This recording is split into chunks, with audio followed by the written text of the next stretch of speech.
गोपालं उरवनमालं नयनविशालं दुःखहरं वृन्दावनचन्द्रं मानन्दकन्दं परमानन्दं धरणिधरं वल्लभघनश्यामं पूर्णकामं अद्यविरामं प्रीतिकरं भज नन्दकुमारं सर्वसुखसारं तत्त्वविचारं ब्रह्मपरं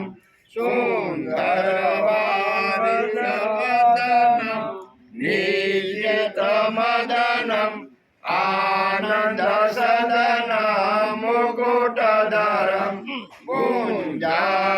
कुञ्जाकृतिहारं विपिनविहारं परमोदारं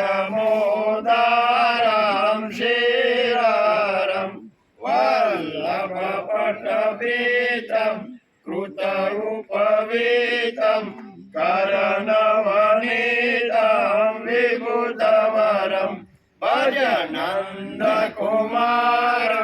सर्वसुखसारं तत्त्वविचारं ब्रह्मपरं शोभितमुखदूलं यमुनाकूलं निपटयतुलं सुखदतरं मुखमण्डितरेणु चारितधेनु वादितवेणु मधुरसुरं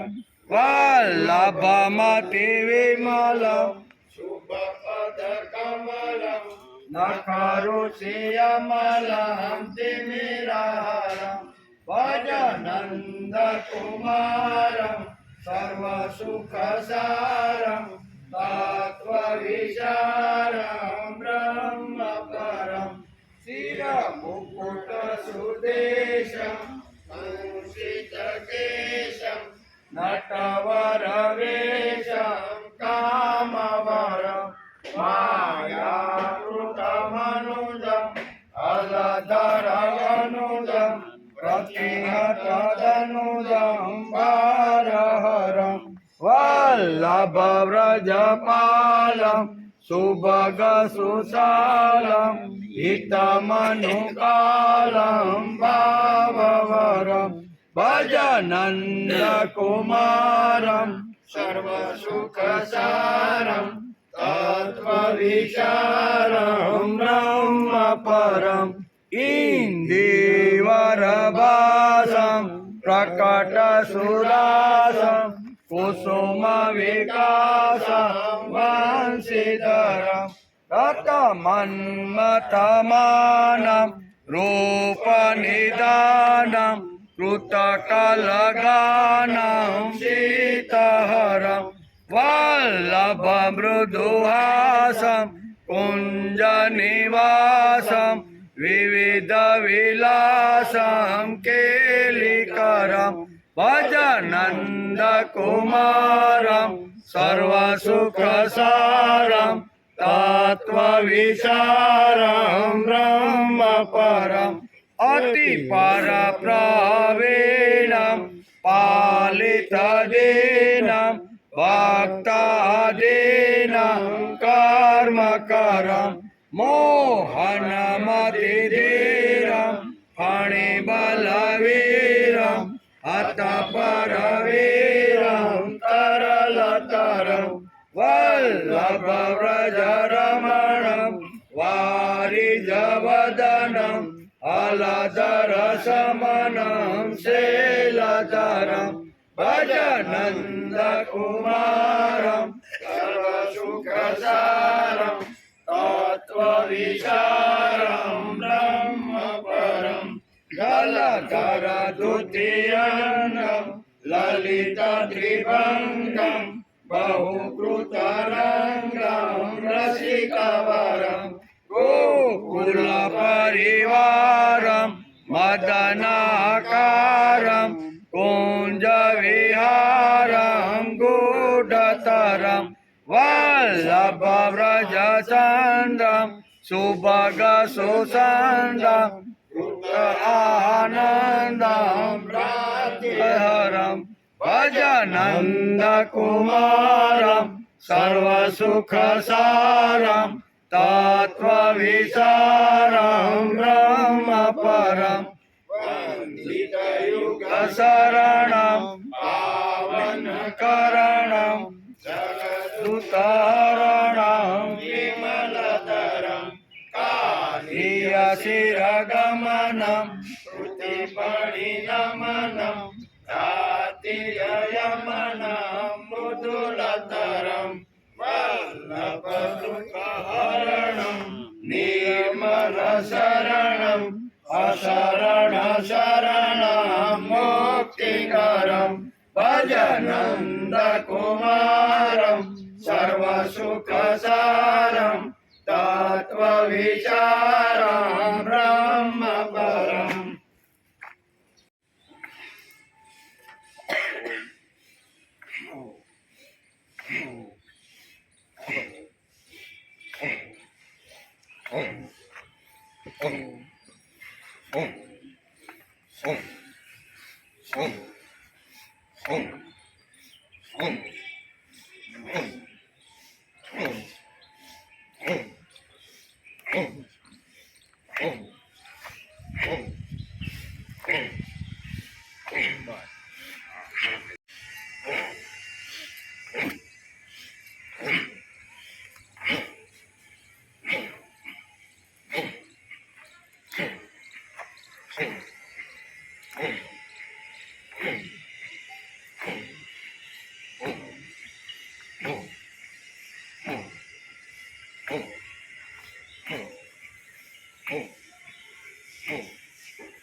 योगयुक्तो विशुद्धात्मा योगयुक्तो विशुद्धात्मा योगयुक्तो विशुद्धात्मा योगयुक्तो विशुद्धात्मा विजितात्मा जितेन्द्रिय विदितात्मा जितेन्द्रिय विजितात्मा जितेन्द्रिय विदितात्मा जितेन्द्रिय योगयुक्तो विशुद्धात्मा विजितात्मा जितेन्द्रिय योगयुक्तो विशुद्धात्मा विदितात्मा जितेन्द्रिय सर्वभूतात्मभूतात्मा सर्वभूतात्मभूतात्मा सर्वभूतात्मभूतात्मा सर्वभूतात्मभूतात्मा कुर्वन्नपि न लिप्यते कुर्वन्नपि न लिप्यते कुर्वन्नपि न लिप्यते कुर्वन्नपि न लिप्यते सर्वभूतात्मभूतात्मा कुर्वन्नपि न लिप्यते सर्वभूतात्मभूतात्मा कुर्वन्नपि न लिप्यते योगयुक्तो विशुद्धात्मा विजितात्मा जितेन्द्रिय सर्वभूतात्मभूतात्मा कुर्वन्नपि न लिप्यते योगयुक्तो विशुद्धात्मा विजितात्मा जितेन्द्रिय सर्वभूतात्मभूतात्मा कुर्वन्नपि न लिप्यते नैव किञ्चित् करोमीति नैव किञ्चित् करोमीति नैव किञ्चित् करोमीति नैव किञ्चित् करोमीति युक्तो मन्येत तत्त्ववित् युक्तो मन्येत तत्त्ववित् युक्तो मन्येत तत्त्ववित् युक्तो मन्येत तत्त्ववित् नैव किञ्चित् करोमीति युक्तो मन्येत तत्त्ववित् नैव किञ्चित् करोमीति युक्तो मन्येत तत्त्ववित् पश्यन् शृण्वन् स्पृशन् जिघ्रन् पश्यन् शृण्वन् स्पृशन् जिघ्रन् अस्नन् गस्वस्वस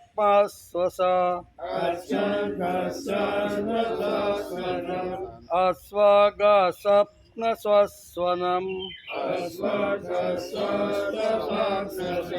पश्यन् शृण्वन् स्पृशन् जिघ्रन् अस्नन् गसन् स्वप्नस्वस्वरम्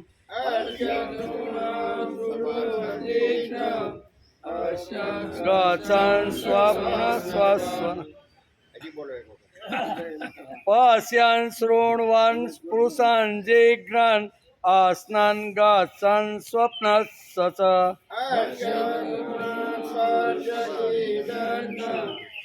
अस्नन् गच्छन् स्वप्नस्स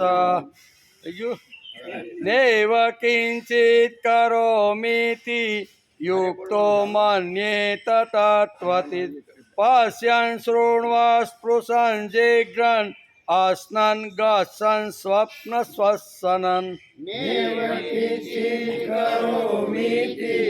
युक्तो मन्येत तत्त्ववित् पश्यन् शृण्वन् स्पृशन् जिघ्रन् अस्नन् गच्छन् स्वप्नस्वनम् હવે બે હારે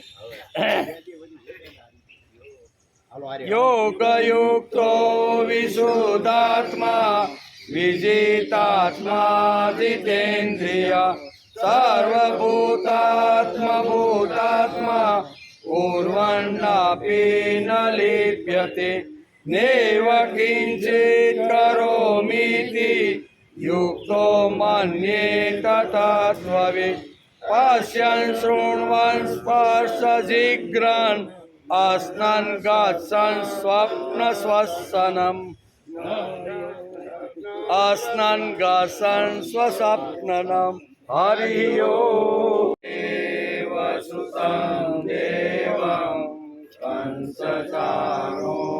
कंसचाणूरमर्दनं देवकी परमानन्दं कृष्णं वन्दे जगद्गुरुं गुरुर्ब्रह्मा गुरुर्विष्णु गुरुर्देवो महेश्वर गुरुः साक्षात् परब्रह्म तस्मै श्री गुरुवे नमः नारायणं नमस्कृत्यं नरं चैव नरोत्तमं देवीं सरस्वती व्यासं ततो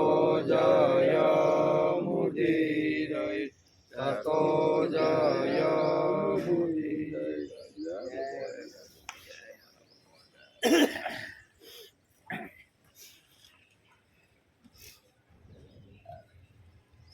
नैव किञ्चित् करोमीति युक्तो मन्येत तत्त्वचित् पश्यन् शृण्वन् स्पृशन् जिघ्रन् अस्नं गच्छन् स्वस्वप्नस्वसनम्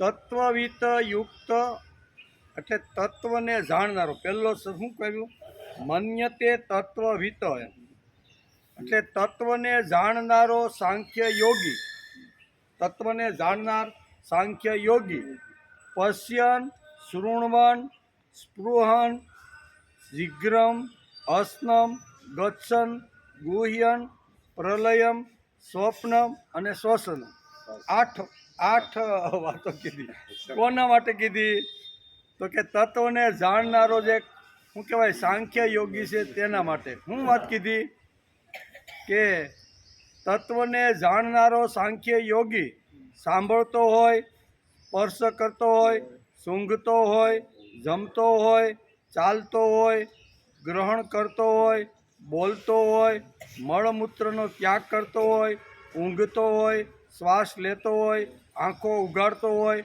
અને મિચતો હોવા છતાં પણ ઇન્દ્રિયાણી ઇન્દ્રિયાસુ સર્વ ઇન્દ્રિયો પોતપોતાના અર્થોમાં વર્તનતે ઇતિ ધારયન, એટલે કે વિષયોમાં વર્તી રહી છે એમ સમજીને કિંચિત એવ ન કરોતી ઇતિ મન્યે, હું પોતે કશું જ પણ નથી કરી રહ્યો એમ માને છે. કોણ? તત્વને જાણનારો સાંખ્ય યોગી.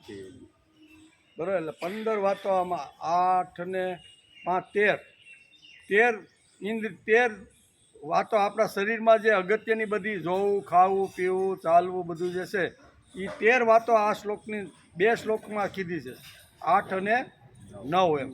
એમાં બેયમાં 15 વાતો કીધી. જોવાનું હોય, સાંભળવાનું હોય, સૂંઘવાનું હોય તો હું કાંઈ કરતો નથી. ઇન્દ્રિયો એનું કામ કરે છે, હું તો અંદર બેઠો છું, પણ ઇન્દ્રિયો પોતપોતાના કામ કરતી રહેલી, એવું સાંખ્ય યોગી એવું માને. બરાબર.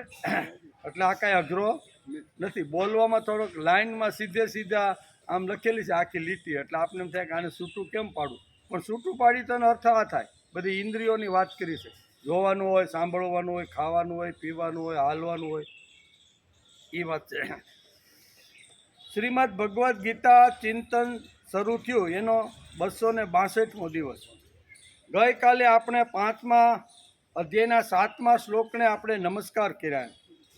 જેની ઇન્દ્રિયો પોતાને વશ છે, જેનું અંતઃકરણ વિશુદ્ધ છે, જેનું શરીર પોતાને વશ છે, અને સઘળા પ્રાણીઓનો આત્મા જેનો આત્મા છે. એટલે 4 વિશેષણો ભગવાનને લગાડી અને યોગીનું વર્ણન કર્યું.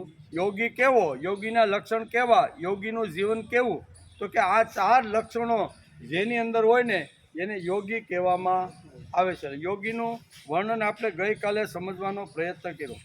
એવો કર્મયોગી કર્મ કરતો હોવા છતાં પણ તેનાથી લેપાતો નથી. એમ 7 થી 12 શ્લોકની અંદર ભગવાન સાંખ્ય યોગ અને કર્મયોગીના લક્ષણો અથવા એનું જીવન કેવું હોય એ 6 શ્લોકની અંદર ભગવાન અહીંયા અર્જુનને સમજાવવાનો પ્રયત્ન કરે છે. એમાં 7મા શ્લોકથી શરૂઆત કરી છે. બરાબર. આપણે 12 શ્લોક સુધી આ સમજવાનો પ્રયત્ન કરવાનો. એટલે 6 શ્લોકની અંદર આ યોગી, કર્મયોગી અને સાંખ્ય યોગીના લક્ષણો અથવા યોગી કોને કહેવાય, યોગીનું જીવન કેવી રીતનું હોય એનું વર્ણન ભગવાને આ 6 શ્લોકની અંદર કર્યું છે. એવો કર્મયોગી કર્મ કરતો હોવા છતાં પણ તેનાથી લેપાતો નથી. આ શ્લોકમાં ભગવાન સાંખ્ય યોગી અને કર્મયોગીના લક્ષણો તથા યોગીનું જીવન કેવું હોય તેનું વર્ણન આ 6 શ્લોકની અંદર કરવાનું. એટલે આપણે 6 શ્લોકો શાંતિથી સમજવાના છે કે યોગીના લક્ષણ કેવા હોય છે, હું પણ યોગી બની શકું, અથવા મારી જો આ રીતની પ્રવૃત્તિ અત્યારે જો ચાલતી હોય ને તો હું પણ યોગીઓના રસ્તે છું એમ. તેથી આ 6 શ્લોકની અંદર ભગવાને આ તત્વ સમજાવવાનો અર્જુનને પ્રયત્ન કર્યો છે. શ્રી કૃષ્ણ ભગવાને પહેલેથી જ નક્કી કરીને પછી અર્જુનને શાંતિથી ગીતાની આત્મા અનાત્માની ચર્ચા સંભળાવી હોત તો આ ગીતા આપને મળી ન હોત. પહેલેથી ભગવાને કીધું, નક્કી થયું છે કે આને મારે પરબ્રહ્મ પરમાત્મા સુધી લઈ જવાનો છે. એટલે આત્મા અને અનાત્માની આને વાતો હું કહી દઉં, તત્વજ્ઞાન કહી દઉં.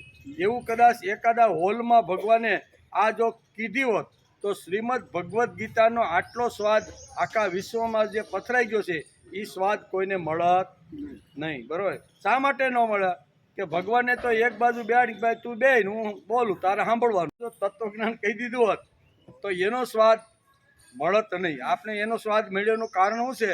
અર્જુન અટકો છે, અર્જુન સ્ખલનશીલ થયો છે, અર્જુન મોહિત થયો છે, અર્જુનને હવે લડવું નથી અને ધ્રુજારો છૂટી ગયો છે. આવી સ્થિતિ જ્યારે નિર્માણ થઈ ત્યારે જ એના મનની અંદર અનેક પ્રકારના પ્રશ્નો નીકળ્યા અને એનું સમાધાન ભગવાને કરવાનો પ્રયત્ન કર્યો.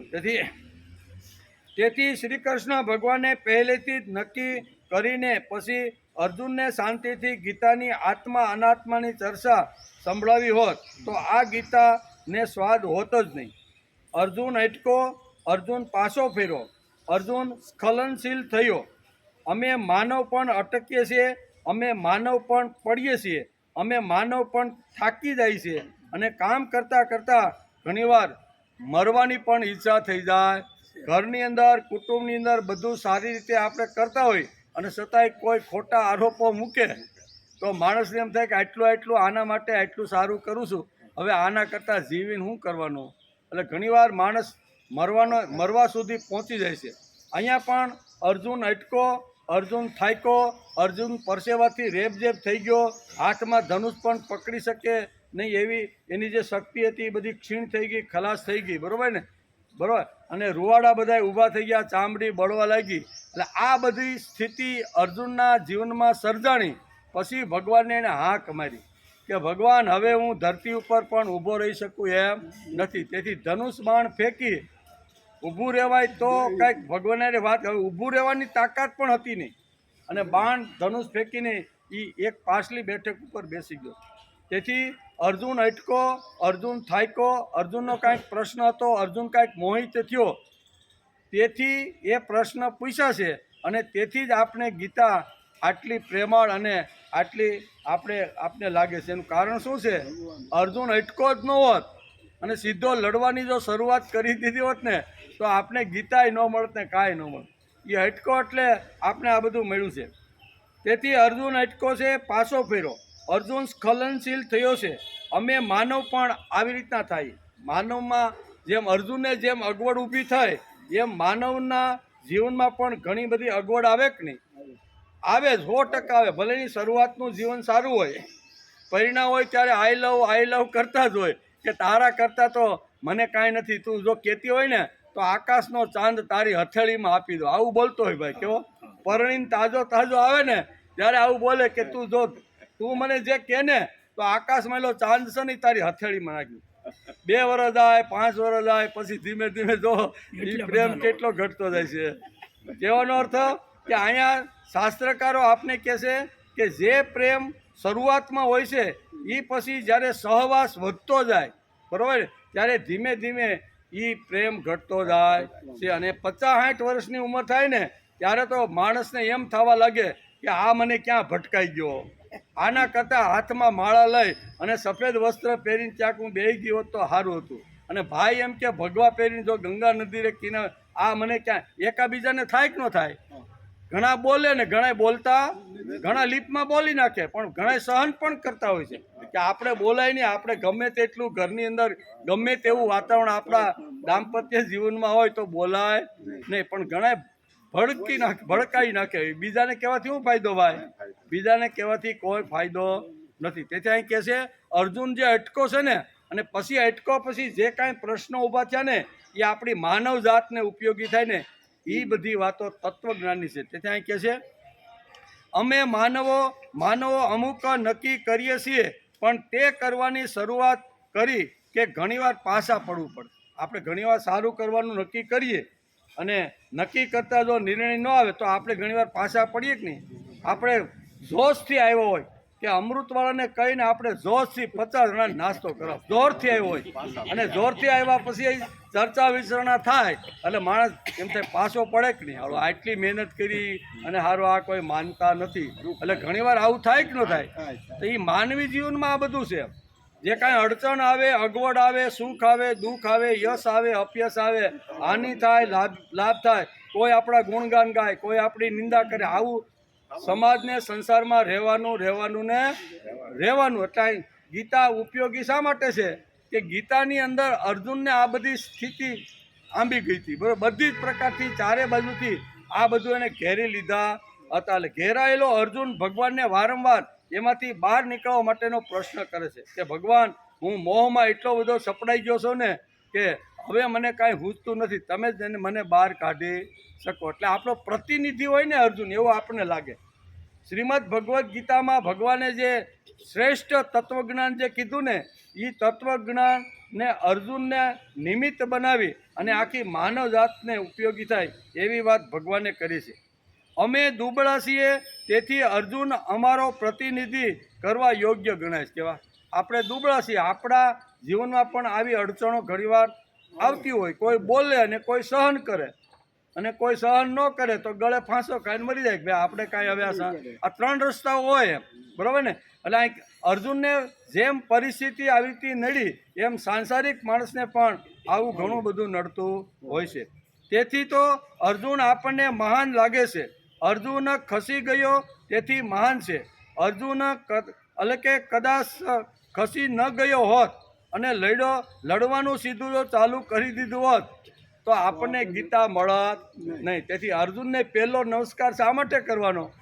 ભગવાનને નમસ્કાર કરતાં પહેલાં ભગવાનનો જે ભક્ત હોય ને એને પહેલો નમસ્કાર કરવો જોઈએ, બરાબર. એટલે ભગવાનનો ભક્ત અર્જુન છે, બરાબર. અર્જુનને આપણે શું કહેવાય, અર્જુનને આપણા પ્રતિનિધિ બનાવીને આપણે આ સમજવાનો પ્રયત્ન કરીએ છીએ. તેથી જ અર્જુન આપણને મહાન લાગે છે. આપણે કેવળ ગીતા વાંચીએ છીએ તેથી કંઈ આ વાતો નથી કરતા. ગીતા વાંચીએ કે ભગવાનનું મહત્વ કે ગીતાનું મહત્વ વધે, બરાબર ને?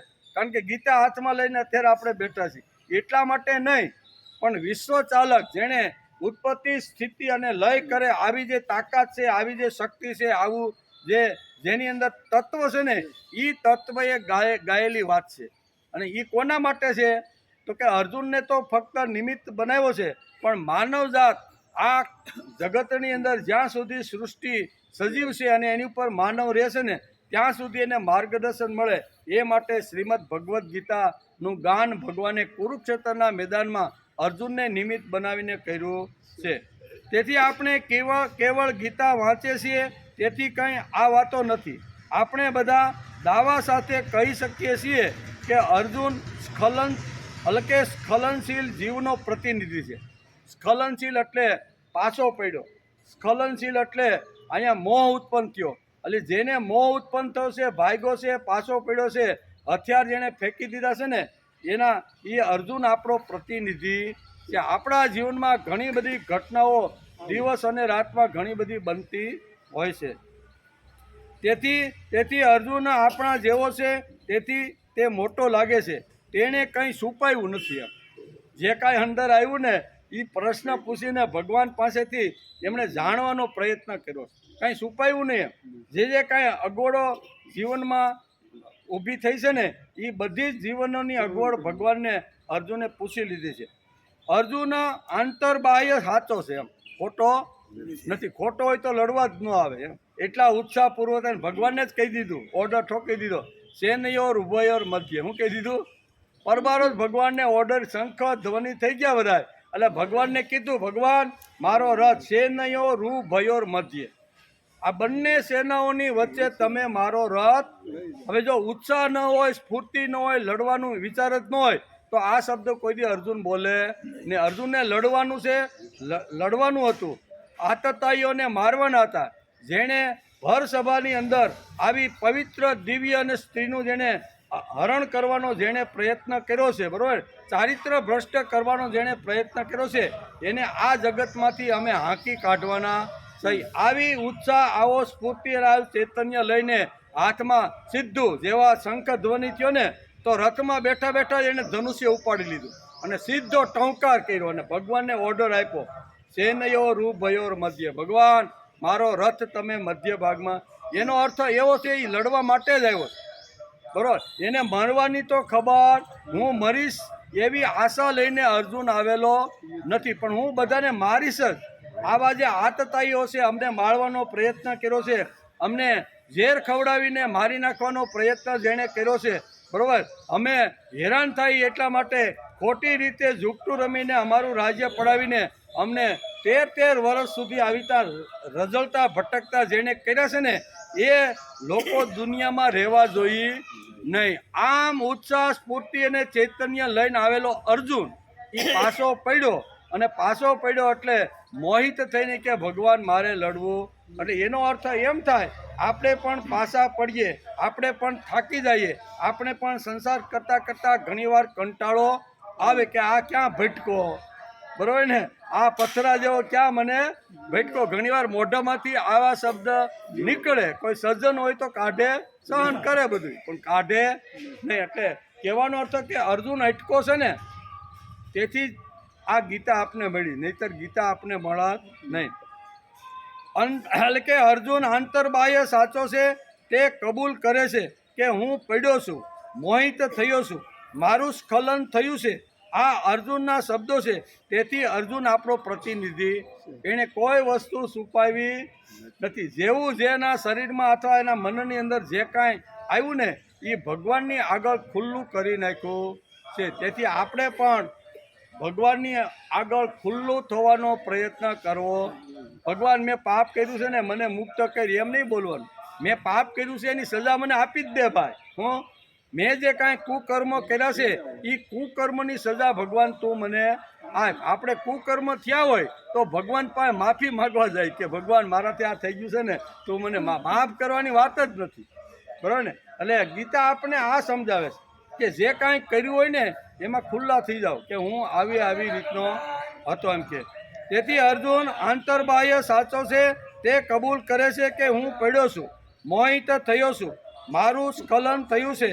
આ અર્જુનના શબ્દો છે, આ અર્જુનના શબ્દો. તેથી અર્જુન આપણો પ્રતિનિધિ છે. અર્જુન આપણો પ્રતિનિધિ છે એનું કારણ અર્જુન પડ્યો, અર્જુન થાક્યો, અર્જુન પાછો પડ્યો અને અર્જુનના મોઢામાંથી શબ્દ નીકળી ગયા છે કે ભગવાન હવે મારે લડવું નથી એમ કે. આપણે ગીતાનું તત્વજ્ઞાન સમજવું છે. તેથી આપણે 261 દિવસથી ગીતાના એક એક શ્લોકને લઈને અભ્યાસ કરવાનો પ્રયત્ન કરીએ છીએ. તત્વજ્ઞાન અઘરું છે, થોડુંક એને હેલું કરીને આપણે સમજવાનો પ્રયત્ન કરીએ છીએ કે આટલું મોટું તત્વજ્ઞાન આપણે સામાન્ય રીતે ઓછું ભણેલા લોકો કેવી રીતે સમજી શકે. પણ આપણી બુદ્ધિ અનુસાર આપણે થોડોક પ્રયત્ન કરી અને આડાઅવડા જે કાંઈ મહાપુરુષોનું ચિંતન હોય, એના પ્રવચનો હોય, એના પુસ્તકો હોય, એના વાંગ્મય હોય, એમાંથી થોડું ભેગું કરી અને આ શ્લોકોની અંદર શું કહે છે એ વિચાર કરીને આપણે આ ગીતાને સમજવાનો પ્રયત્ન કરીએ છીએ. આપણે કાંઈ કાશી જઈને સંસ્કૃત ભણવા ગયા નથી અને સંસ્કૃત ભણ્યા પછી કાંઈ આપણે અહીં નથી બેઠા. અહીં તો અંગૂઠા સાહેબ સહી ભાઈ ખેતી કરતાં એક પૈસો ઊંચો ને એક પૈસો નીચો એમ કરતાં ઓલી સુરતમાં આવી ગયા અને પછી એમ થયું હાલો ગીતાનો અભ્યાસ કરવો છે તો બેસી ગયા. એટલે ભગવાન બધું જોવે એમ કે કયો વિદ્વાન માણસ જો ભૂલ કરે ને તો એને ડબલ સજા મળે. વકીલ છે એ કોર્ટની અંદર કેસ કરતાં જો કાંઈ ભૂલ કરે કોર્ટની અંદર, કોણ? વકીલ જો. કારણ કે એ કાયદા બધાય વકીલ જાણે છે, કાયદા જાણે છે એટલે દરેક કાયદો જાણતા હોવા છતાં વકીલ જો કોર્ટની અંદર કંઈ જો ભૂલ કરે તો જજ એને ડબલ સજા આપે. બરાબર ને? પણ જે કાયદા જાણતો નથી અને એવી કદાચ જો ભૂલ કરે ને તો જજ સાહેબ પણ કે કાંઈ વાંધો નહીં ભાઈ આ એટલો બધો કાંઈ કાયદા જાણતો, એટલે જે જાણતો હોય એ ભૂલ કરે એને ડબલ. એટલે આપણે તો ભાઈ સંસ્કૃત ભણવા ક્યાંય ગયા નથી. આપણે એવું કાંઈ ગ્રંથ એવા છે કે એમાં કાંઈ આપણી સાંચ ડૂબે નહીં. પણ મહાપુરુષનું સાનિધ્ય મળ્યું હોય, મહાપુરુષના વિચારો સાંભળ્યા હોય, મહાપુરુષોના પ્રવચન આપણે સાંભળતા હોય અને એમાંથી જે કાંઈ આપણે યાદ રહેતું હોય, બરાબર, એને અહીંયા થોડુંક સમજી અને કહેવાનો આપણે પ્રયત્ન કરીએ છીએ. આમાં આપણું કાંઈ છે નહીં. આપણે તો સાંભળેલું, વાંચેલું, કોઈએ કીધેલું, કોઈનું ગોખાવેલું હોય ને એ બધું અહીં કરી છે. હું જ્યારે તત્વજ્ઞાન વિદ્યાપીઠમાં ભણતો હતો ને ત્યારે ગઈકાલે આપણે જે કહેતા હતા ને જે શ્લોક બોલ્યા ને એનું અમને ગુરુજી બહુ પારાયણ કરાવતા. પણ એ ખોવાઈ ગયો શ્લોક ગયો એ ગયો પછી તો આટલા વર્ષ સુધી કાંઈ યાદ આવ્યો નહીં. ગઈકાલે જ્યારે આ પ્રવચન જ્યારે વાંચતો હતો દાદાને ત્યારે એમાં આ શ્લોક આવ્યો. બરાબર ને? બરાબર. કહેવાનો અર્થ કે આ બધું કરેલું હોય છે પણ ક્યારેક ન એનો સ્પર્શમાં આવ્યો હોય તો એ ઘણીવાર વિસ્મૃતિમાં આવી જાય છે. તેથી એ શ્લોક હતો. તેથી આપણે ગીતાનો અભ્યાસ કરતાં આજે આપણે 5મા અધ્યાયના 8મા શ્લોકનો આજે આપણે અભ્યાસ કરવાનો છે. એમાં ભગવાને શું કીધું? નૈવ કિંચિત કરોમીતિ યુક્તો મન્યેત તત્વવિદ પશ્ય શૃણ્વ સ્પર્શ જિઘ્રાન અસ્નન ગચ્છન સ્વપ્ન સસ્વનમ. બધું છૂટું પાડવાનું છે. આમ લીટી તો એક ધારી છે પણ એ શબ્દો બધા છૂટા પાડવાના છે. અઘરું કાંઈ નથી. શબ્દ જો છૂટા પાડી નાખી તો એકદમ સહેલું છે. પશ્યમ એટલે જોતો. હવે એનો એક જે અહીંયા આ શ્લોકની અંદર જે 8 શરીરના અંગોની વાત કરી છે આ શ્લોકમાં ભગવાને, એમાં પહેલું આવે છે પશ્યન. પશ્યન એટલે જોતો, જોવું એટલે પશ્યન. પછી શૃણવન એટલે સાંભળતો. પછી સ્મૃશન એટલે સ્પર્શ કરતો, સ્પૃશ એટલે સ્પર્શ આપણે કહીએ ને એને સંસ્કૃતમાં સ્પૃશન કહે છે, સ્પૃશન. પછી અસ્નમ એટલે જમતો, અન્નમ કહીએ ને આપણે, અસ્નમ એનો સંસ્કૃતમાં અસ્નમ કહે છે, એનો અર્થ થાય જમવું. જીઘ્રન એટલે સૂંઘતો, કેવું જીઘ્રન એટલે સૂંઘતો. પછી ગચ્છન એટલે ચાલ જાય, ગચ્છ એટલે જવું એમ, ગચ્છન એટલે ચાલતો. સ્વપ્નમ એટલે ઊંઘતો, અને શ્વસનમ એટલે શ્વાસ લેતો. 8 વાતો આ શ્લોકની અંદર કીધી છે. આ 8 વાતો અંદર રહેલી જે ઇન્દ્રિયો અથવા અંદર રહેલા જે તત્વો કરતા રહેલા છે ને, ભગવાન કહે છે કે આ બધા તત્વો મારા લીધે હલન ચલન, ખાવું પીવું, બોલવું બધું કરે છે. પણ હું જેમ પતિવ્રતા સ્ત્રી પતિને જેમ સમર્પિત થઈ ગયું હોય, બરાબર, ઘરના બધા નાના મોટા બધા કામ કરતી હોય અથવા કંઈ કરતી હોય, તો કંઈ એવી રીતનો જો પ્રસંગ ઊભો થાય તો કે ભાઈ હું તો ખાલી કર્મ કરું છું, જવાબદાર ક્યાં છે, ઓફિસે ગયા છે, જવાબદાર માણસ ઘેરે નથી, એવું થાય. તો એમાં ભક્ત અને ભગવાનનું પણ એવું જ છે એમ કે. તેથી અહીં કહે છે કે જોતો, સાંભળતો, સ્પર્શ કરતો, જમતો, સૂંઘતો, ચાલતો, શ્વાસ લેતો, શ્વાસ લેતો અને ઊંઘતો, ઊંઘ લેતો, તત્વને જાણનારો સાંખ્ય યોગી તો જોતો, સાંભળતો, સ્પર્શ કરતો, સૂંઘતો, જમતો, ચાલતો, ઊંઘતો, શ્વાસ લેતો, સર્વ ઇન્દ્રિયોના અર્થોમાં વર્તે છે એમ સમજીને નિસંદેહ એમ જ માને છે કે હું કાંઈ કરતો નથી. ઇન્દ્રિયોનું કામ કરે છે, પણ ઇન્દ્રિયોને ચલાવનાર કોઈ તત્વ અંદર આવીને બેઠું છે. એ તત્વ જ્યારે આંખને, કાનને, નાકને જે કાંઈ પ્રવૃત્તિ કરે છે અથવા ક્રિયા કરે છે ને, એ બધી ક્રિયા તો આ ઇન્દ્રિયો પોતપોતાની રીતે કરતી રહેલી છે એમ કે. તેથી ગીતાકાર કહે છે કે પશ્યમ શૃણવન, પહેલો શબ્દ વાપર્યો છે. હું બીજી લીટીનો જે આખી લીટી છે ને બીજી, એમાં પહેલો શબ્દ વાપર્યો છે પશ્યન શૃણવન. પછી સ્પુર્ષણ વગેરે બધી શારીરિક જે ક્રિયાઓ છે એમ ગીતાકાર આ બધી કેવી ક્રિયાઓ છે, શરીરમાં થતી રહેલી બધી શારીરિક બધી ક્રિયાઓ છે. એ બધી શારીરિક જે ક્રિયાઓ છે ને એ ક્રિયાઓ થતી રહી છે, પણ અંદર કોઈ ક્રિયાને કરાવનાર કોઈ છે એમ કે. ઉચ્ચ સ્થિતિ પર પહોંચેલો માણસ કેવી રીતનો રહે, તો કે ઇન્દ્રિયાથી વર્તનતુ ઇતિ ધાર્યત. આ શ્લોકની છેલ્લી કડીમાં લખ્યું છે કે આવી રીતનો સ્થિત પ્રજ્ઞ માણસ જે પ્રભુ સુધી જે પહોંચી ગયેલો છે તે એ માણસ કેવી રીતે રહે, તો કે આવી રીતે ઇન્દ્રિયાર્થ વર્તન ઇતિ ધાર્ય. ઇન્દ્રિયોના પોતપોતાના અર્થોમાં વર્તે છે એમ સમજીને નિસંદેશ એમ જ માને છે કે હું પોતે કાંઈ કરતો. ઇન્દ્રિયોનું કામ કરે, હાથનું કામ કરે, નાકનું કામ કરે, કાનનું કામ કરે. એ ઇન્દ્રિયો પોતપોતાના કર્મ અંદર રત રહે અને બધી ઇન્દ્રિયો પોતે કર્મ કરતી રહેલી છે. આ શ્લોકમાં પ્રથમ લીટીની અંદર બહુ સરસ, નૈવ કિંચિત કરોમિતિ યુક્તો મન્યેત તત્વવિદ. તત્વવિદ શબ્દ ભગવાને આ શ્લોકની અંદર એક શબ્દ વાપર્યો છે. તત્વવિદનો અર્થ થાય છે તત્વને જાણનારો સાંખ્ય યોગી. શું થાય? તત્વને જાણનારો સાંખ્ય યોગી. આ શ્લોકમાં તત્વવિદ શબ્દ છે એટલે કે તત્વને જાણનારો સાંખ્ય યોગી. બીજો અર્થ થાય છે સમજવું. બીજો અર્થ શું થાય છે? યોગવિદ એટલે સમજેલો માણસ, ડાયો માણસ. આપણી ભાષામાં હાવ કેવું હોય તો કેવો માણસ? ડાયો. બધી જ વાત એને ખ્યાલ હોય એટલે ડાયો માણસ છે. જેને તત્વજ્ઞાન ખબર પડ્યું છે તે, એના માટે તત્વવિદ શબ્દ અહીંયા ભગવાને ગીતાની અંદર અહીંયા વાપરેલો છે. આ જગતનું તત્વજ્ઞાન સમજવું ખૂબ કઠણ.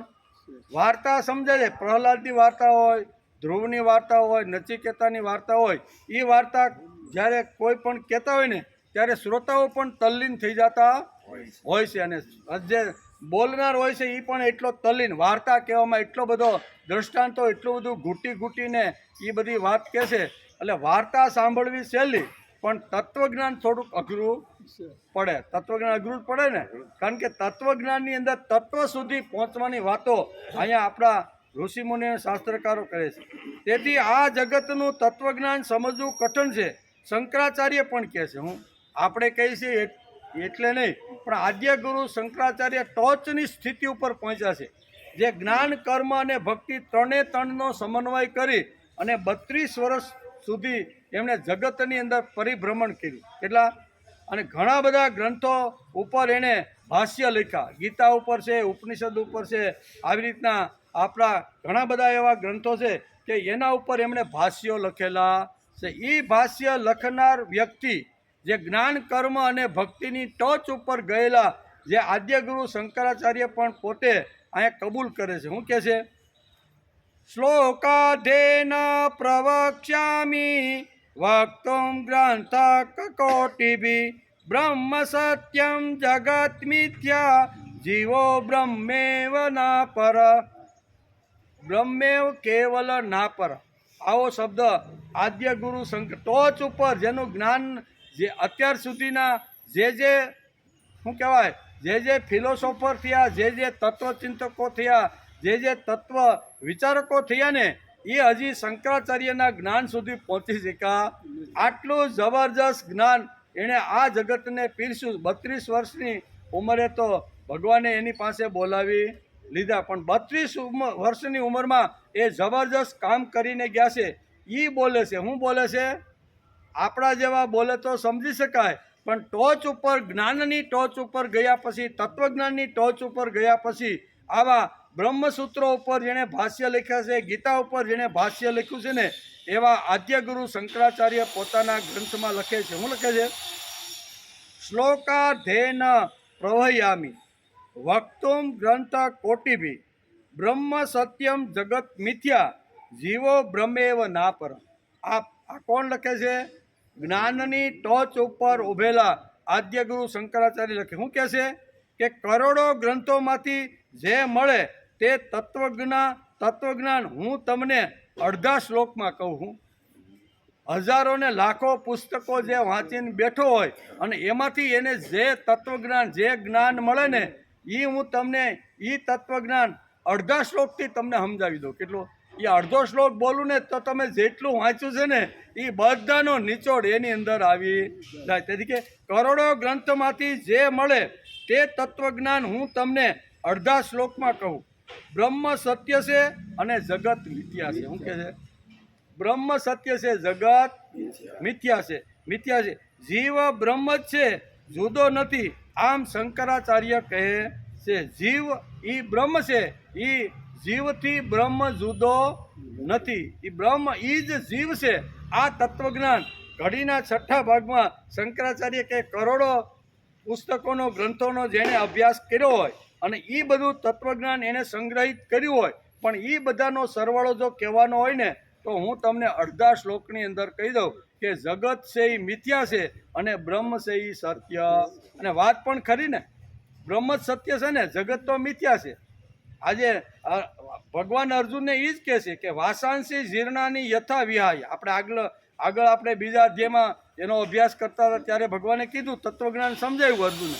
શું સમજાવ્યું તત્વજ્ઞાન? કે વાસાંસી જીર્ણાની યથા વિહાય નવાની ગૃહ્યાતી નરો પરાણી તથા શરીરાણી.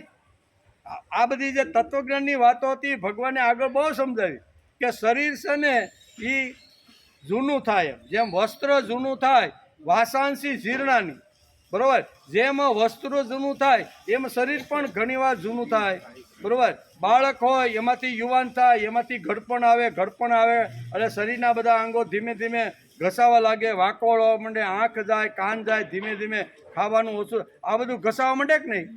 આ બધું તો થવાનું. અને ધીમે ધીમે એ પણ આ 80, 90 કે 100 વર્ષે જવાનો છે. એટલે જગતમાં જગત ખોટું છે અને બ્રહ્મ તો રહેવાનો જ છે. આ જગતની અંદર બ્રહ્મ સત્ય છે અને જગત મિથ્યા છે. એટલે મિથ્યા જગતને પ્રેમ ઓછો કરવો જોઈએ એમ એક કડીની અંદર શંકરાચાર્ય આ તત્વજ્ઞાન આપને સમજાવી દે છે. તેથી અહીં કહે છે કે એક જ માં શંકરાચાર્ય આપને આ વાતો સમજાવી દે છે. તેથી શંકરાચાર્ય મહાન છે શા માટે કે જ્ઞાનની ટોચ ઉપર પહોંચ્યા પછી પણ એણે ભક્તિ છોડી નથી, ભાવ છોડ્યો નથી. નહીતર જેમ જેમ જ્ઞાન માણસના જીવનમાં વધતું જાય એમ એમ ભાવ ઘટતો જાય. ઘર ઉપર, સમાજ ઉપર, કુટુંબ ઉપર, પત્ની ઉપર જેમ જ્ઞાની માણસ થાય ને એમાં શું થાય કે ભાવ માણસનો ઘટતો જાય. પાંડુરંગ શાસ્ત્રીને એકવાર ગંગા નદીના કિનારે એક સંન્યાસી મળ્યા. સંન્યાસીની સાથે ગંગા નદીના કિનારા પર બંનેની ચર્ચાઓ, મહાપુરુષોની બંનેની ચર્ચા ચાલતી હતી. એ આ તત્વજ્ઞાનની સંન્યાસીએ બહુ સ્પષ્ટમાં કીધું કે મેં 12 વર્ષની ઉંમરે સંન્યાસ લીધો અને ધીમે ધીમે ધીમે મેં એટલું બધું જ્ઞાન પ્રાપ્ત કર્યું કે હવે મને કંઈ પણ સમાજમાં, કુટુંબમાં, મારા જીવનમાં કાંઈ થાય ને તો મને કોઈ પ્રકારની અસર થતી નથી. આમ કરી અને જ્ઞાનની ચર્ચા અહીંયા બંને મહાપુરુષોની હાલતી હતી. ત્યારે શાસ્ત્રીજીએ પૂછ્યું કે તમને શું ન થાય, તમે કેવું જ્ઞાન પ્રાપ્ત કર્યું છે? તો કે હું જ્ઞાનની ટોચ ઉપર, જ્ઞાનની બધી પ્રકારની જે સિદ્ધિઓ હોય છે ને એ જ્ઞાનની બધી જે 7 જે પગથિયો હોય છે ને, જ્ઞાનની 7 પગથી છે. ઘેરે જઈને વાંચી લેજો, બરોબર. બ્રહ્મ કેવલથી શરૂઆત થાય અને નમઃ શાંતાય સુધીની વચ્ચેની જે 7 જે પગથિયો છે ને એ બધી કેવી છે? જ્ઞાનની પગથિયો છે. આ 7 પગથિયો મેં પ્રાપ્ત કરી લીધી છે. અને તો તમારા જીવનમાં શું થયું? એ કે મારી માં હોય અને ગંગા નદીને કિનારે કદાચ આવી હોય અને મારી માને કોઈ લુખાવો જો ચીરી નાખે અથવા એના વસ્ત્રહરણ કરતો હોય ને તો મને કાંઈ થાય. આટલું જ્ઞાન મેં મળ્યું છે. પાંડુરંગ શાસ્ત્રી કે નમસ્કાર તમારા જ્ઞાનને, આવું જ્ઞાન મારે જોતું. સંન્યાસીએ શું કીધું કે મારી માને કોઈ જો ચીરી નાખે મારી સામે છે, અથવા મારી માં સામે જો કોઈ આવી રીતના ઊભા કરે ને તો મને કાંઈ થાય નહીં, કારણ કે હું એટલો જ્ઞાની થઈ ગયો છું. શાસ્ત્રીજી કે તારા જ્ઞાનને ભાઈ નમસ્કાર, મારે તારું જ્ઞાન સાંભળવું. જ્ઞાન થયા પછી ઘણીવાર માણસનો ભાવ ટકે, મા ઉપરનો પણ ભાવ રહેતો નથી. તેથી મારી માને કોઈ ચીરી નાખે ને તો મને કાંઈ થાય નહીં. એનો અર્થ એ છે જ્ઞાન ટોચનું ગયું પણ ભાવ હતો મા ઉપરનો એ ખલાસ. ભાવ અને જ્ઞાન આ બંને વસ્તુ ટકવી એને જ ખરો આવી રીતે જ્ઞાન અને ભાવ જેને બે એક જ સાથે ટકાવવાનો જે પ્રયત્ન કરે ને એને જ મહાપુરુષ કહેવામાં આવે છે. મહાપુરુષ એટલે કોણ? નહીતર જ્ઞાનની ટોચ ઉપર ગયો હોય પછી કુટુંબ ઉપર નહીં, ઘર ઉપર નહીં, પત્ની ઉપર નહીં, બાળકો ઉપર નહીં, ધંધા ઉપર નહીં, કોઈ જગ્યાએ ભાવ માણસને દેખાતો નથી. તેથી ભાવ વધે એની સાથે સાથે માણસને જ્ઞાન જેમ જેમ વધે એમ ભાવ પણ વધવો જોઈએ. દાદા ઘણીવાર કહે ને, નાનપણમાં કે હું નાનો જ્યારે હતો ને ત્યારે દાદીમાં મને શું કહેવાય ફળિયાની અંદર, ત્યારે ફળિયું હતું રોહામ, એ ફળિયામાં ખાટલો નાખી અને ચંદ્રમાના દર્શન કરાવે રોજ એમ. અને એ ચંદ્ર ધીમે ધીમે આવી રીતનો રોજ બનાવે. અને ઘણીવાર કે હું પ્રશ્ન પૂછતો હતો કે આ કાળો ડાઘો ચંદ્રમાં થોડોક દેખાય છે, શેનો છે? ત્યારે દાદીમાં મને કહેતા હતા કે ભાઈ એક ડોશીમાં છે ને એ એક બકરી દોવે છે ને અને બકરી કાળી છે. એ કે હું બકરી કાળી છે ને એનું દૂધ દોવે છે ને એટલે ચંદ્રમાં થોડોક ડાઘ રહી ગયો. સમય જતા એ કે દાદા કે હું મોટો થયો, મેં ઘણો અભ્યાસ કર્યો અને મને તેમ થયું કે ચંદ્ર, સૂર્ય અને પૃથ્વી એ તો આવા અનેક પ્રકારના ગોળો આકાશમાં લટકતા રહેલા છે. અને એ ગોળા જ્યારે આવી રીતના આડાહવડા થાય ને ત્યારે એની સ્થિતિ બધાની બદલતી રહેલી. આ જ્ઞાન થયા પછી જે બકરી ઉપર ભાવ હતો, ડોશીમાં બકરીને દોવે છે અને એનો જે ભાવ હતો ને જ્ઞાન થયું કે આ તો પરપ્રકાશિત છે. સૂર્યનો પ્રકાશ ચાંદા ઉપર પડે છે તેથી પ્રકાશિત થઈ અને પૃથ્વીને પાછો પ્રકાશ આપે છે. તેથી પરપ્રકાશિત છે. આવું એને જ્ઞાન થયું ને ત્યારથી કે ચાંદા ઉપર માણસનો ભાવ ઘટી ગયો. એટલે જેમ જ્ઞાન વધ્યું કે આ તો પહેલું જ્ઞાન હતું બહુ સરસ સમજાવતા જ્ઞાનની બધી, પણ પછી ખબર પડી કે આ તો ભાઈ પૃથ્વીની આજુબાજુ ફરતો રહેલો ગોળો છે અને ફરતો જ્યારે સૂર્યની સામે આવે અને આડી પૃથ્વી આવે ત્યારે ગ્રહણો અને આ રીતે બધી પ્રક્રિયાઓ થાય છે. એ જ્ઞાન માણસને થયું ત્યારે એમ થયું કે આ તો બધા ગોળાઓ છે, આમાં ભગવાન ક્યાં છે? એટલે આ જ્ઞાન વધે એટલે માણસનો ભાવ ઘટે જ નહીં. તેથી કારણ કે જ્ઞાન વધ્યા પછી પણ માણસનો ભાવ ઘટવો જોઈએ નહીં. એને ખરો મહાપુરુષ કહેવાય, એને ખરો તત્વવિત્ત કહેવાય. તેથી ભગવાને આ શ્લોકમાં બહુ સરસ શબ્દ વાપર્યો. હું આવ્યો નૈવ કિંચિત કરોમીતિ યુક્તો મન્યેત તત્વવિદ. તત્વવિદ એટલે કોણ? તો કે ભાવ અને જ્ઞાન આ બેયને એક સાથે જેણે રાખવાનો પ્રયત્ન કર્યો એને તત્વવિદ કહેવામાં. નકર ભાવ ઘટી જાય, જ્ઞાન વધે એટલે ભાવ ઘટે, ઘટે ને ઘટે. જૂના કાળમાં તો આપણે બધાને ઘણી બધી આ ભાવની વાતો આપણે ઘણીવાર સાંભળતા હોઈએ છીએ. એટલે માણસનો ગમે તેટલી ટોચની સ્થિતિ ઉપર પહોંચ્યા પછી માણસનો ભાવ ઘટવો જોઈએ નહીં. હું એટલો જ્ઞાની થયો, એટલો જ્ઞાની થયો, એટલો જ્ઞાની થયો ને મારી માને મારી સામે કોઈ ચીરી નાખે ને તો મને કાંઈ થાય નહીં, ધડકન થાય નહીં, કાંઈ પરસેવો છૂટે, કાંઈ ન થાય, કાંઈ ન થાય, કાંઈ ન થાય. નમસ્કાર ભાઈ, તમારા જ્ઞાનને મારે તમારું જ્ઞાન જોતું નથી કહેવાનો ત્રાસ. એના માટે પણ અક્ષર શબ્દ વપરાય છે. એટલે બહુ સરસ આ જે કીર્તન બોલ્યા એનો અર્થ આવી રીતનો થાય છે. તેથી વાતે પણ તત્વવિદની હાલે છે. કેવી? તત્વવિદ એટલે તત્વને જાણનાર સાંખ્ય યોગી. એનો અર્થ શું થાય છે આ શ્લોકમાં? તત્વને જાણનાર સાંખ્ય યોગી. એમ કે તત્વજ્ઞાન સમજાવવા માટે બુદ્ધિ અતિ તીક્ષ્ણ જોઈએ. એને સમજવું હોય અથવા સમજાવવું હોય ને તો તીક્ષ્ણ બુદ્ધિ વગર તત્વજ્ઞાન સમજાય નમે. વાર્તા હોય પ્રહલાદ, નારદ, પરાશર એવી કંઈ વાર્તા કરવાની હોય તો વાર્તામાં કાંઈ તીક્ષ્ણ બુદ્ધિની જરૂર નથી. કોઈ જગ્યાએ સારો લેખ કે પુસ્તક વાંચી, વાર્તા વાંચી અને એ વાર્તા આબેહૂબ સારી રીતે શણગારીને સમાજ સામે મૂકવી એને તત્વજ્ઞાન ન કહેવાય. તત્વજ્ઞાન જો સમજવાનું હોય તો એક તીક્ષ્ણ બુદ્ધિ જોઈએ. એમ કે તેથી કેવળ 2-4 ભક્તિની કથા એટલે કે ભક્તોની કથા વાંચીને અથવા સાંભળીને તત્વવિદ તત્વને જાણનારો બની શકતો નથી. તત્વવિદ જો જાણવાનું હોય તો બુદ્ધિને બરોબર કસવી જોઈએ.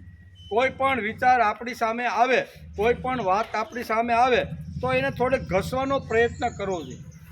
સાંભળ્યું એટલે બધું પુણ્ય અને સાંભળ્યું એટલું સાચું એવું માનવાનું કોઈ કારણ નથી. ખોટું પણ હોય. બોલનારના મગજમાં ઘણીવાર શું કહેવાય ભોગના વિચાર હાલતા હોય, ઘરવાળે હારે ઝઘડી અને બેસીને વ્યાસપીઠ પર વાત કરતો હોય તો ઘણીવાર એનું ગુંગું પણ આવે અને એ ગુંગામાં ઘણીવાર સમાજને અથવા શ્રોતાને ઘણીવાર કહેવાય છે એટલે કે હાસું જોઈએ એવું નથી. એટલે બરોબર એકાગ્ર ચિત્તે સાંભળી અને સાંભળ્યા પછી આ ભાઈ જે કહે છે એમાં તથ્ય કેટલું છે, સાચું કેટલું છે, ખોટું કેટલું છે એને ઘૂંટી ઘૂંટીને સમજવાનો પ્રયત્ન કરી અને બુદ્ધિને જે તીક્ષ્ણ બનાવે છે ને એને તત્વવિદ કહેવામાં આવે છે. જેમ ગાય હોય ને, ગાય આપણે બધાને ખબર છે. દાદા પાંડુરંગ શાસ્ત્રી ઘણીવાર પ્રશ્ન આવી રીતનો આપણે વાત કરે એમ કે ગાયને ચરવા માટે જંગલમાં કે કોઈ ખેતરમાં જાય ગાય તો એ ફટોફટ જેટલું ઘાસ હોય ને એ બધું બને એટલું ચાવ્યા વગર સીધું ક્યાં નાખે? બધું પેટમાં. એ ભાગો, બીજી કાંઈ વાત જ નહીં. 1-2 કલાકમાં આખું પેટ ભરી જાય. પેટ ભરી અને 11-12 વાગે જ્યારે એ ગાયોને કે ભેંસોને લઈને જ્યારે ઘરે આવે અને શાંતિથી પાણી પીને પછી ગોઠામાં બાંધી શું કરે? વાગોળે. પહેલાં બધું આપણા જેમ ગાય ઘાસ ખાઈ લે છે ને એમ બધું આપણે સાંભળી લેવાનું અને સાંભળ્યા પછી એના ઉપર મનન કરવાનું, ચિંતન કરવાનું. જેમ ગાય વાગોળી અને લીલા ઘાસમાંથી જેમ સફેદ દૂધ બનાવે ને એમ માણસે પ્રયત્ન કરવો. ખાય છે કેવું? લીલું ઘાસ. વાગોળી શું કરે છે? લીલા ઘાસમાંથી સફેદ દૂધનું નિર્માણ કરે કે નહીં? એવા આપણે કોઈ પણ વિચાર વાંચી અથવા સાંભળીએ તો એ સાચો જ છે એવું માનવાનું કોઈ જરૂર નથી. એના બરોબર અરેણ ઉપર ઘસવાનો. જેમ હીરાને આપણે ઘસી અને પછી એની ચકચકાટી આવે ને એમાં અહીંયા કોઈ પણ વિચારને ઘસવો એને તત્વવિદ કહે છે. કેવો? તત્વજ્ઞાની સાંખ્ય યોગને જાણનાર કેવો હોય તો કે કોઈ પણ વિચાર આવ્યો બરાબર એને હરણ ઉપર ઘસવાનો કે આ વિચારમાં કેટલું તથ્ય છે, આ વિચાર ઉપાડવા જેવો છે કે ફેંકી દેવા જેવો છે, આ વિચાર અપનાવીશ તો મારા કુટુંબનું મારું કલ્યાણ થશે કે અધોગતિમાં લઈ જશે. આ બધું ઘસવાનું. કેવું? એને તત્વવિદ કહેવામાં આવે છે. તેથી ભગવાને સમજીને આ શ્લોકની અંદર એક તત્વવિદ શબ્દ વાપર્યો છે. બીજી વાત છે કે શ્રુતિ એટલે વૈદિક વાંગમયનો પૂર્ણ અભ્યાસ. શ્રુતિ અને સ્મૃતિ બે અલગ છે. મનુસ્મૃતિ આવે, વિશ્વામિત્ર સ્મૃતિ આવે, એ બધી સ્મૃતિઓ કહેવાય. પણ વેદ છે ને એ તો બધા એ જુદો છે. એટલે શ્રુતિ એટલે વેદો એમ. ઉપનિષદો અને વેદો એને શ્રુતિ કહેવામાં આવે છે. શ્રુતિ એટલે વૈદિક વાંગ્મયનો પૂર્ણ અભ્યાસ. તે સાંભળીને જેના કર્ણો પૂર્ણ સંતોષી થયા છે તેને તત્વવિદ કહેવામાં. તેથી તો આપણે ગીતાનું પારણ કરી છીએ. ભલે સમજાય ન સમજાય, પણ એ ગીતાના શબ્દો કાન પાસે જાય, એ વેદ ઉપનિષદના સત્ય સિદ્ધાંતો જ્ઞાન શું કહેવાય કાન પાસે જાય તો માણસના કાન પવિત્ર બની જાય. તેથી એના માટે કીધું છે કે આ જે પૂર્ણ જેના કર્ણો જે કાંઈ સારી વાતો જે સાંભળે છે એનાથી એનું મન પવિત્ર થઈ જાય છે. વૈદિક વાંગ્મય પર દર્શનકારોની મદદથી બુદ્ધિ ઘસીને જેણે પોતાની બુદ્ધિ પ્રકાશિત કરી છે તેને તત્વવિદ કહેવામાં. સાંભળ્યું એટલું પૂન ખખેરીને વહેતું થવાનું નથી. એ આપણે ક્યાં ગયા હતા ભાઈ? તો કે સત્સંગમાં ગયા હતા. શું હતું? તો કે સાંભળ્યું એટલું પૂન, કાંઈ યાદ રહ્યું? સાંભળ્યું એટલું પૂન, સાંભળ્યું એટલું બરોબર છે સાંભળવાનું, પણ એના ઉપર બુદ્ધિને થોડીક લગાડવાની કે હા વાંચ્યું તો ખરું, સાંભળ્યું તો ખરું, પણ એમાં આ વાતમાં શું કહેવા માંગે? તત્વજ્ઞાન પર ઘસીને જેમણે પોતાની બુદ્ધિ સુતીક્ષ્ણ બનાવી છે તે બુદ્ધિ જીવનમાં પ્રકાશ પાડે. એ જ બુદ્ધિ જીવનમાં પ્રકાશ પાડે, બીજી બુદ્ધિ પાડી શકતી નથી. તે બુદ્ધિના પ્રકાશમાં જેની ઝાંખી થાય છે તેનું જ નામ તત્વ.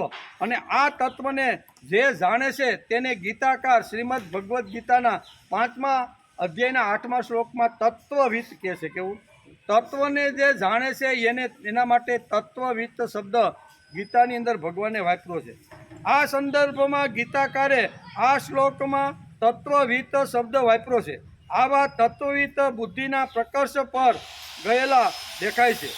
કણાદ જેવા ઋષિએ તે તત્વના વિષયમાં અંદર ઊંડા જઈને બુદ્ધિને તીક્ષ્ણ બનાવેલી દેખાય છે. કણવ જેવા મહાપુરુષ આ જગતમાં આવ્યા, એણે બુદ્ધિને ઘસીને તીક્ષ્ણ ઊંડા તળિયા સુધી જવાનો પ્રયત્ન કર્યો છે.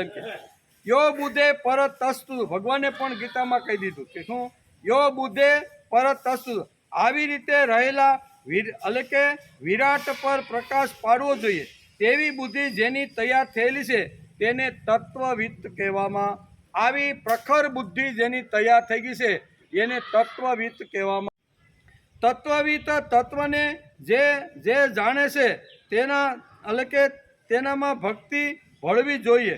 ઘણીવાર દાદા કહે છે કે આપણામાં જેમ જ્ઞાન વધે છે તેમ ભાવ અને ભક્તિ ઘટતા જાય. હું ઘટવાનું જોઈએ. જ્ઞાન વધે ને એમ ભાવ અને ભક્તિ પણ વધવા સાથે બધું ચાલવું જોઈએ તો જ થાય. નહીં તો ઓલા સંન્યાસીની જેવું જ્ઞાન વધી જાય ને પછી મારી માને કોઈ સીરી નાખે તો મને કાંઈ થાય. આ જ્ઞાનને બાળી દેવું જોઈએ. આવું જ્ઞાન મને જોતું. જ્ઞાનની સાથે ભાવ જોઈ. મારી માં છે જેણે મને જન્મ આપ્યો, જેણે મને ઉછેર્યો છે, એ મહામે કોઈ જે આંગળી ઊંચી કરે ને તો ભલે મેં સંન્યાસીના કપડાં પહેર્યા પણ હું એને ખલાસ કરી. આ જ્ઞાનનું પરિણામ છે. પણ મારી માને કોઈ સીરી નાખે તો મારું કાંઈ પેટમાં હલે નહીં, તો એને જ્ઞાન કહેવામાં આવતું. જ્ઞાનની સાથે ભાવ અને ભાવની સાથે કર્મયોગ, આ ત્રણે જ્ઞાન કર્મ અને ભક્તિ, આ ત્રણનો સમન્વય થવો જોઈએ. તેથી જ્ઞાન વધ્યા પછી પણ જેની ભક્તિ ઓછી ન થાય તેને તત્વવિદ કહેવામાં. જ્ઞાન વધ્યા પછી ભક્તિ ઓછી થવી જોઈએ ને. આપણે તો પહોંચી ગયા છે, આપણે ભક્તિ કરવાની કાંઈ જરૂર. અરે ભાઈ તું ગમે તેટલો પહોંચી ગયેલો હોય ને ભાઈ, તો ભક્તિ તો જીવનની એક સુંદર મજાની આવી રીતની આવશ્યક વાત છે. જ્ઞાનની પગથીએ પહોંચ્યા પછી પણ તત્વવિદ મહાપુરુષો ભક્તિ ચાલુ રાખે છે. આ આદ્યગુરુ શંકરાચાર્ય આ કીધું. જ્ઞાનની ટોચ ઉપર અત્યાર સુધી દુનિયાના જેટલા ફિલોસોફર, જેટલા તત્વજ્ઞ દુનિયાના થયા છે ને એ બધાને શંકરાચાર્યની પાસે ઊભા રાખીને તો બધાય બાઠા દેખાય. કેવા? હાવ કેવા ઠીંગણા દેખાય. એટલું તત્વજ્ઞાન આદ્યગુરુ શંકરાચાર્યનું ઉપર ગયેલું. એટલે એનો ભાવ ઘટ્યો નથી. જેવી નાનપણની ઉંમરની અંદર શંકરાચાર્ય જ્યારે સંન્યાસ લેવાની વાત માને જ્યારે કરતા હતા ત્યારે માં ના પાડતી હતી. એ કે તારા પિતાની ગેરહાજરી છે અને તું તો મારો આધાર છો, અને તું જો એકવાર સંન્યાસ લઈ અને જો વહી જાય તો આ જગતમાં મારું કોણ? આને માં કહેતી, વારંવાર કહેતી એમ કે એટલે બેટા હું તને સંન્યાસ લેવા દે નહીં. પણ શંકરાચાર્ય નાનપણથી જ ભગવાને જો કેવી રીતનું એનું જીવન ઘડ્યું છે ને, બાળપણથી એને લાગ્યું કે ભાઈ મારી ઉંમર તો બહુ ટૂંકી છે અને ટૂંકી ઉંમરમાં બહુ મોટું કામ કરવાનું છે, પણ માં મને રજા આપતી નથી, એનું કરવાનું હું. એક દિવસ નાનો શંકરાચાર્ય બરાબર ને એ માની સાથે ધોબિયારે એટલે પાણીની નદીના ગુના છે અહીંયા કપડાં ધોવા માટે ગઈ, અને ગઈ એટલે આ નાના બાળને પણ સાથે લેતી ગઈ. ધીમે ધીમે ધીમે બાને પૂછ્યું, બા હું આ ગુનામાં નાહવા માટે પડું? તો કે નાની, બહુ ઊંડો જાતો નહીં, હું આ કપડાં ધોઉં છું ને કાંઠે બેસી, તારે બહુ ઊંડા પાણીમાં જવાનું નથી. કે હા બા. એમ કરીને શંકર નદીમાં પડ્યા. ભગવાનને કાંઈક કરવાનું હશે, બરાબર, એટલે ત્યાં મગર આવીને મગરે શંકરનો ટાંટિયો પકડ્યો, ને ઊંડા પાણીમાં ધીમે ધીમે એ મગર આ શંકર નાના બાળને લઈ જવા, અડધો તો એને મગરે પેટમાં નાખી દીધો, ખાલી ડોકું એનું દેખાય છે. માં બરાડા પડે છે, બહુ થઈ ભારે થઈ, મારો એકનો એક દીકરો હતો, એને મગર આવી હતી, ઘણું બધું કાંઠે બેઠા બેઠા બોલે છે કે હવે મારું શું થાય, હાય હાય એમ કરીને માથું કૂટવા લાગી. ત્યારે શંકર થોડુંક માથું બહારું રહ્યું હતું ને, એટલે એ માથું બહારું રહ્યું હતું એટલે બોલ્યો એમ કે માં, તું એકવાર મને સંન્યાસ લેવાની જો છૂટ આપી દે ને તો કદાચ મગર આ મને છોડીને મને નવું જીવન આપે. માને એમ થયું, ઓમય તો આ મગર તો ખાઈ જવાની છે, એટલે મારા હાથમાંથી જવાનો છે, એના કરતાં સંન્યાસી હશે તો ક્યારેક બોલાવીશ, તો ક્યારેક મારે એને મળવાનું થાય. હા દીકરા, હું તને સંન્યાસ લેવાની છૂટ આપું. અને યોગાનું યોગ એવી ઘટના બની કે મગરે એને છોડી દીધો. કેવો? અને એ આપણા આદ્ય ગુરુ શંકરાચાર્ય. પછી સંન્યાસ લેતી વખતે માને પાસે રજા લે છે, ત્યારે માં કે હું તો વૃદ્ધ થઈ ગઈ ભાઈ, નાના એવા ઘરમાં રહું છું, અને તું જો આવી તો પરિભ્રમણ કરવા માટે દુનિયામાં જ્ઞાન પીરસવા માટે જાય તો આ જગતમાં મારું કોણ છે? હું તો વૃદ્ધ છું, ક્યારે યમરાજા આવીને દરવાજે ઊભા રહ્યા એ મને કાંઈ નક્કી નથી. તેથી મને તો તને અહીંયા હું મોકલતા ડર લાગે છે. એટલે માને કહે છે કે માં, તારે ડરવાનું કોઈ કારણ નથી, હું ગમે ત્યાં હોઈશ, પણ તારો મૃત્યુ સમયનો અંત જ્યારે નજીક આવે ને ત્યારે તું મને પોકારજે, તું મને યાદ કરીશ ને, હું કદાચ 500 કિલોમીટર ઉપર ગમે ત્યાં ફરતો હોય છે, સમાજની અંદર જ્યારે મળતો હોઈશ ને, પણ તું મને હાંક મારીશ ને કે હે મારા શંકર, તું અત્યારે આવ, એટલે હું ગમે ત્યાંથી આવી જઈશ. તો એમ કરીને માં આશીર્વાદ આપે છે. ઘણો સમય વીતી ગયો, માં મરણ પથારીએ પડી છે. 1-2 દિવસમાં એના પ્રાણ જવાની તૈયારી થઈ ગઈ એટલે માને યાદ આવશે કે મારો દીકરો શંકર મને કહીને ગયો છે કે માં, હું જ્યારે મરણ પથારીએ હોઉં ત્યારે તું મને યાદ કરજે. એટલે શંકરને યાદ કરે છે. કોણ? માં. કેવી રીતે યાદ કરે છે? શ્રીયા શ્રીષ્ટો વિષ્ણુ સ્થિરચરવ પૂર્વેદ વિષયો ધિયા સાક્ષી સુધા. આમ કરી અને શ્રીયા શ્લિષ્ટો વિષ્ણુ આવી તો, હે ભગવાન, તમે આ મારી માને તમે દર્શન આપવા માટે લક્ષ્મી અને નારાયણ રૂપે પધારો. એમ શંકર અહીંયા માની પાસે આવીને શંકર ભગવાનને યાદ કરે છે. મા પાસે પહોંચી ગયો, માએ સ્મરણ કર્યું કે મારો દીકરો આવે, એટલે અહીંયા શંકર તો આવી ગયો.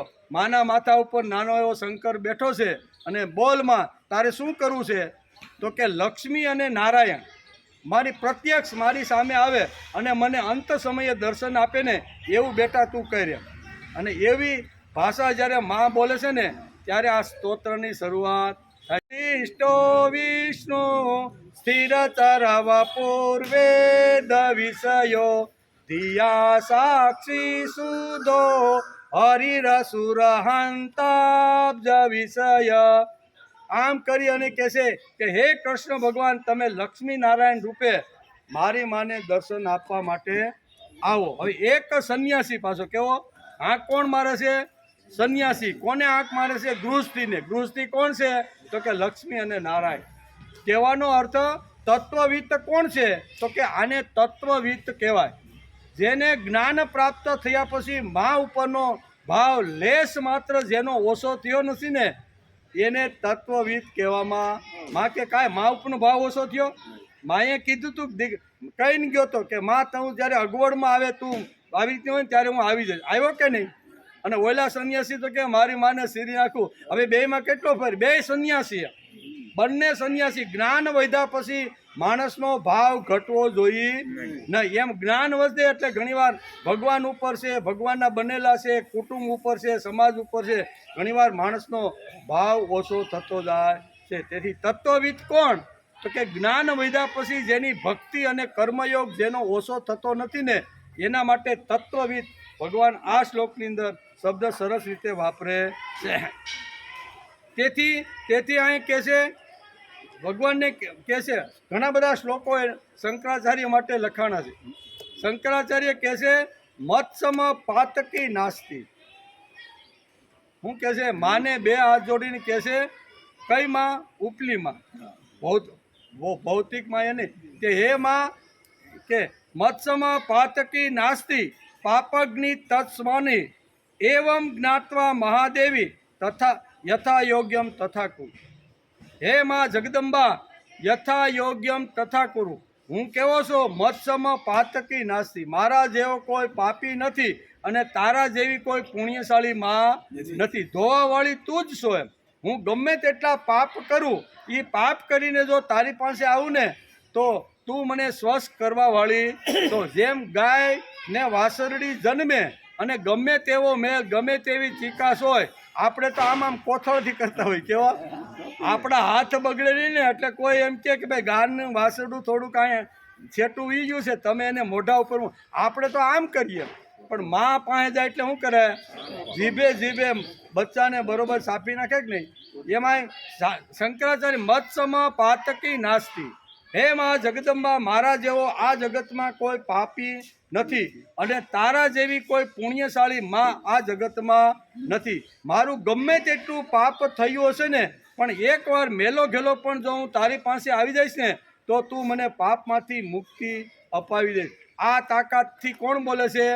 શંકર. જ્ઞાનની ટોચ ઉપર ગયા પછી પણ ભક્તિ લેશ માત્ર ઓછી થતી નથી. એને તત્વવિત્ત કહેવામાં, બધાને તત્વવિદ કહેવામાં આવતા નથી. જ્ઞાનની ટોચ ઉપર ગયા પછી પણ ભક્તિ જેની બિલકુલ ઓછી થતી નથી ને, એવા લોકો તત્વવિદ છે.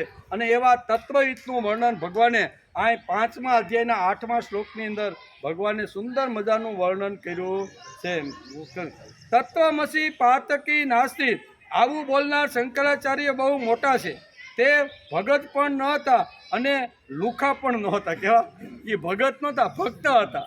ભગત અને ભક્તમાં ઘણો બધો ફરક છે. જ્યારે શંકરાચાર્ય કહે છે કે મત્સમ પાતકી નાસ્તી, તેની પાછળ વજન છે. તત્વવિદ થવું જોઈએ, પણ કેવળ બોલીને ન હાલે. હું બોલીને હાલે ના, મારા દીકરાનો તાવ ઉતરવો જોઈએ એમ કે માળા લઈને બેસી જાય તો દીકરાનો તાવ ઉતરે?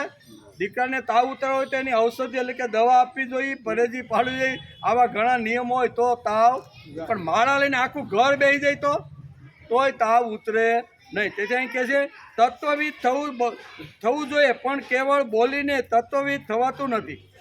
એટલે કે આ સ્થિતિ ઉપર આવ્યા પછી શંકરાચાર્ય બોલે છે તત્વવિદની દુનિયા અદ્ભુત છે.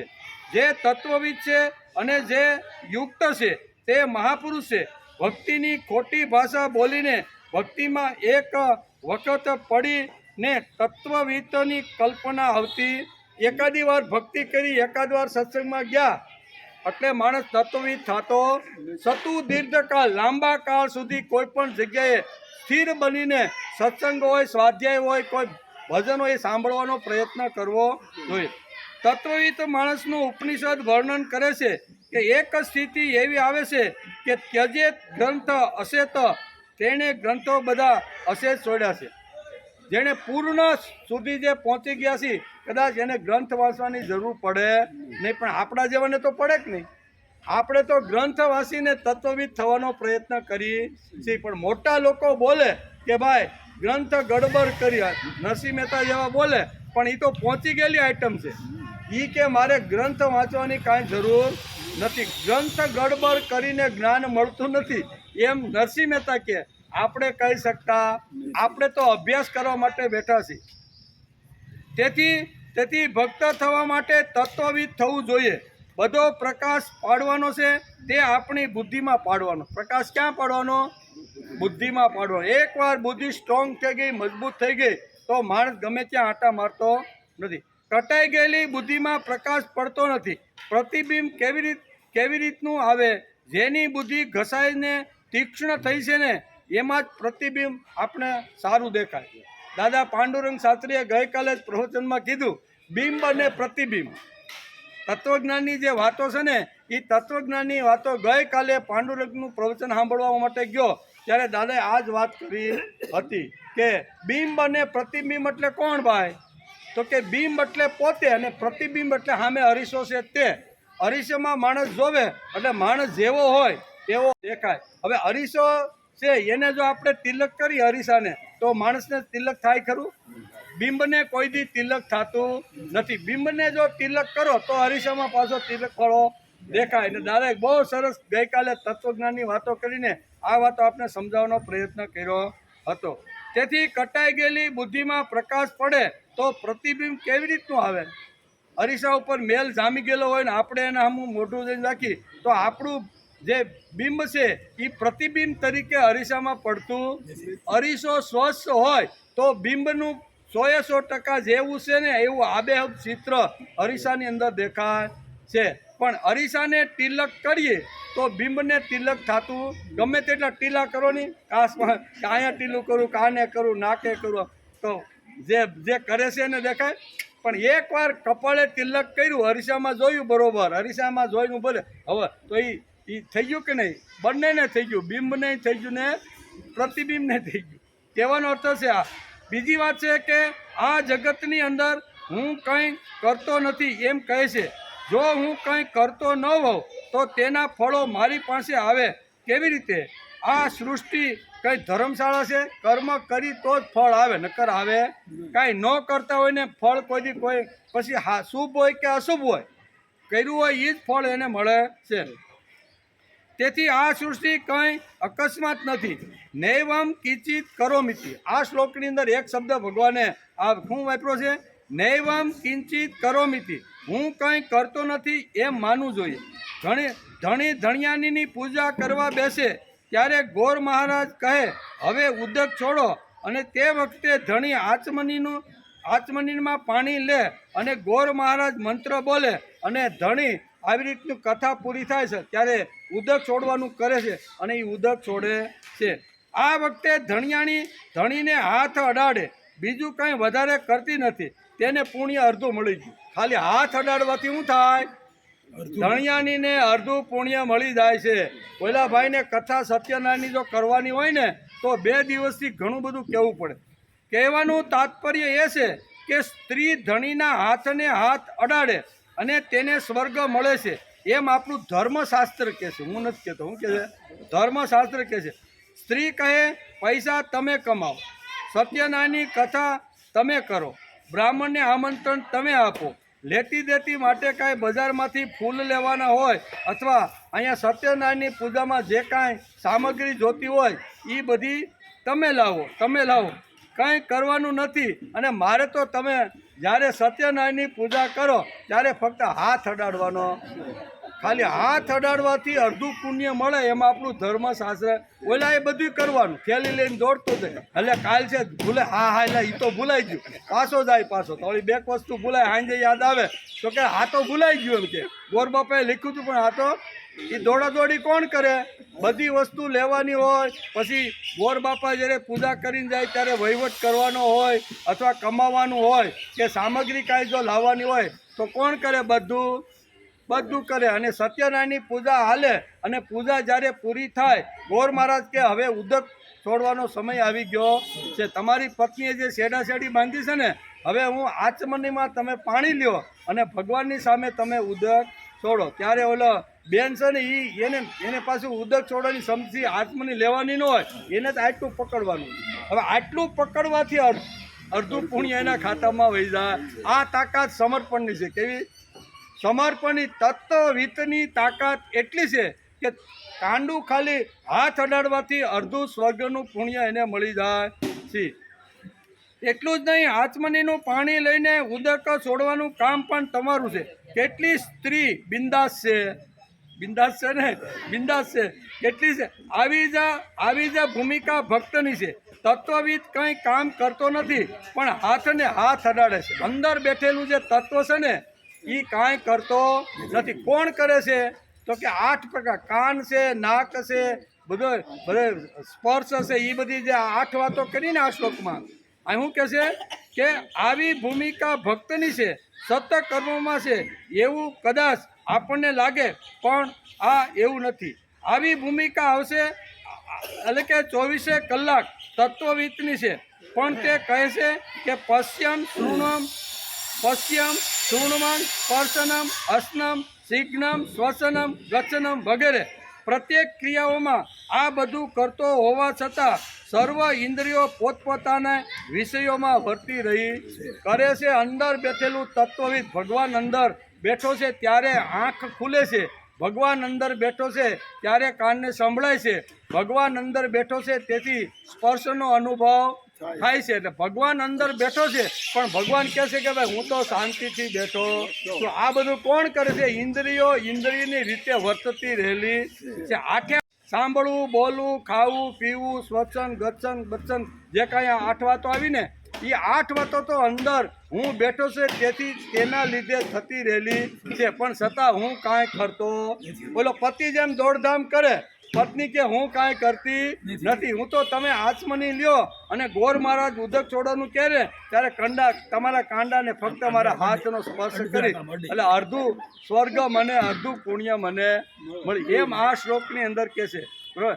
આવતીકાલે આપણે આવીશું ત્યારે બીજા 5 જે ઇન્દ્રિયોના 5 જે સાધનો છે ને એ 5 સાધનોની વાત ભગવાન કહેવાના છે, પણ એ આવતીકાલે આવશું ત્યારે બીજા 5 બાકી રહી ગયા. હજી આ શ્વસન ને બધું તો આવી ગયું, પણ બીજા અગત્યના 5 સાધનો ભગવાન જે બતાવે છે એમાંય હું કાંઈ કરતો નથી. એવી ભાવનાથી આ ઇન્દ્રિયો બધી કરતી રહેલી એનું સ્પષ્ટ વર્ણન આ શ્લોકની અંદર કર્યું છે. પણ આવતીકાલે બરાબર ને